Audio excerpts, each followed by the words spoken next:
Hai, halo kawan-kawan pecinta catur dan selamat datang kembali di Naruchess Channel. Di video kali ini, saya akan membahas para catur yang sangat menarik yang dimainkan antara David Janowski melawan Frank Marshall. Permainan ini terjadi pada 4 September 1912. Dan oke, baiklah kawan-kawan, kita langsung ke permainan. Di sini Janowski sebagai putih dan Frank Marshall memegang hitam. Permainan dimulai dengan E4 dan E5, lalu kuda F3 dan kuda F6. Ini adalah pembukaan Petrov defense kawan-kawan. Janowski langsung memakan pion dan di sini ada beberapa variasi seperti kuda memakan pion balik, menteri E7 atau kuda C6 yang bisa berujung pada Stafford Gambit. Oke, tapi pilihan Marshall kali ini adalah pion D6 guys. Sebuah variasi klasik pada pembukaan Petrov defense. Jadi setelah kuda balik lagi, berkuda juga memakan pion. Perlu diketahui, jika menteri ke E2, kita harus memainkan menteri ke E7 juga ya. Tapi kali ini balasan pion D4 yang dimainkan. Langsung direspon dengan pion maju lagi untuk membuat jalan gajah, dan kembali dilanjutkan dengan gajah ke D3. Pengembangan untuk menekan kuda, serta persiapan untuk adu pendek. Marshall juga bersiap untuk itu karena gajah dikeluarkan ke D6. Oke, Janowski masih ingin membuat ketegangan pada pusat dengan pion C4.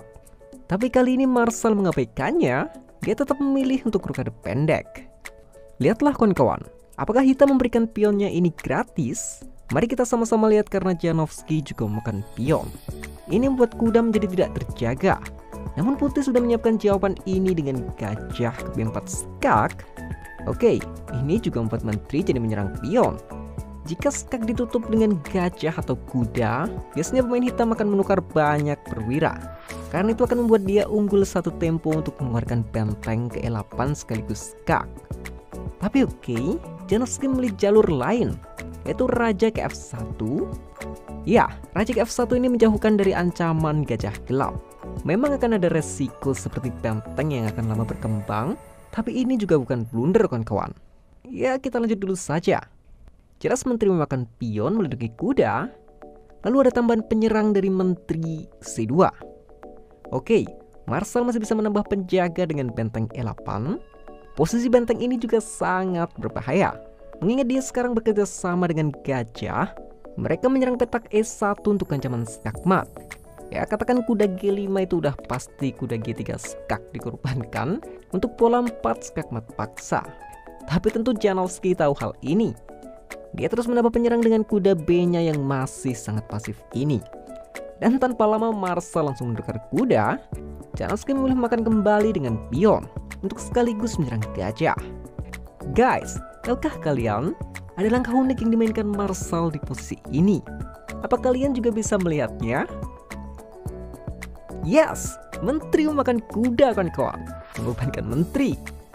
Ya sebenarnya ini udah sangat jelas sih. Tapi kita hargai kawan-kawan yang masih baru buat ikut belajar bersama ya. Jika pion menerima pengorbanan dan memakan menteri, maka jelas gajah ke H3 skak. Rajanya bisa ke G1, dan udah jelas benteng ke E1 skak. Putih harus menutupnya dengan gajah. Ya lalu tinggal dimakan kembali skakmat. Ini adalah pola skakmat yang masih tergolong mudah. Tapi untuk membuat jalan menuju skakmat ini, Frank Marshall memang sangat cermat. Ya, dan oke, kita kembali ke permainan. Jadi Janowski tidak berani memakan menteri, tapi dia memakan gajah untuk menyeimbangkan jumlah perwira. Lihat, menteri ini masih terserang kan? Tapi sekarang kalian udah tahu, selama baris 8 ini nggak terjaga, menteri hitam ini masih sangat aman kan kawan. Jadi dengan santai kuda dibawa ke C6, menyerang kedua pion bersamaan. Oke, jadi baru gajah dibawa ke B2, mengcover baris 8 dengan benteng dan persiapan untuk memakan menteri.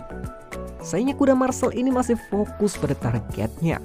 Dia memakan B4 agar sama-sama menyerang menteri. Dan ini juga memberi ancaman pada gajah 2 kali. Ya, tapi apakah ini blunder? Menteri kan masih dijaga gajah. Jadi jelas Janowski bermain dengan gajah ke H7 skak terlebih dahulu. Baru setelah raja ke H8, sekarang baru pion memakan menteri. Oke, di sini sebelum memakan menteri, Langkah tempo gajah ke H3 skak dimainkan. Ini memaksa raja ke G1 dan membuat raja dan benteng nggak bisa untuk bergerak.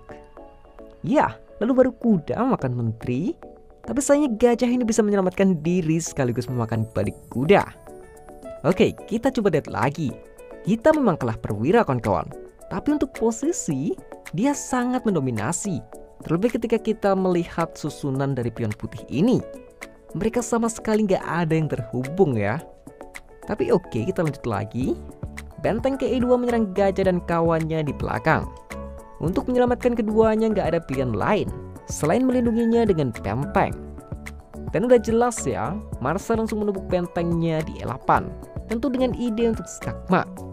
Untuk itu Janovsky mencoba dengan gajah ke C3, membantu melindungi peta G1 jika benteng memakan gajah atau dikorbankan.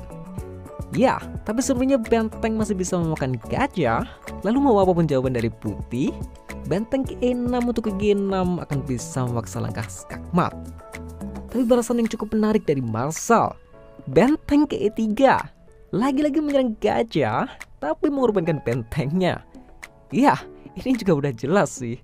Tapi kita lihat dulu ya. Jika di sini pion memakan benteng, yang akan terjadi adalah 2 lawan 4 kan? Tapi itu langsung berubah setelah benteng ke G2 skak. Raja harus ke F1, benteng makan gajah skak. Raja harus ke baris 1, benteng makan benteng skak. Sekarang raja kemana aja? Tetap benteng makan benteng lagi. Dari 4 lawan 2, jadi 2 lawan 1. Sangat miris kan? Dan nanti kita kembali lagi. Nah, jadi intinya benteng ini dikorbankan bukan buat terlihat keren aja, tapi dia masih juga menyerang gajah. Dan di sini, gajah masih harus menjaga peta G1. Jadi dia ke B4. Dan apa selanjutnya? Yap, benteng makan pion F3 kawan-kawan. Dan dengan gerakan ini skakmat udah nggak terhentikan lagi. Lah, bukannya itu benteng masih bisa diserang dengan gajah ke D1. Memang benar, balasan Janovsky memang gajah ke D1. Ya, mau benteng yang mana aja makan pion, tetap aja gajah bisa memakan salah satu dari benteng ini.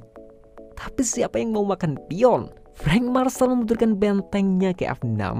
Dan ini menjadi lebih jelas jika skakmat benteng ke G6 udah tidak bisa terhentikan lagi. Ya, di sini Janovsky hanya bisa pasrah, dia makan benteng.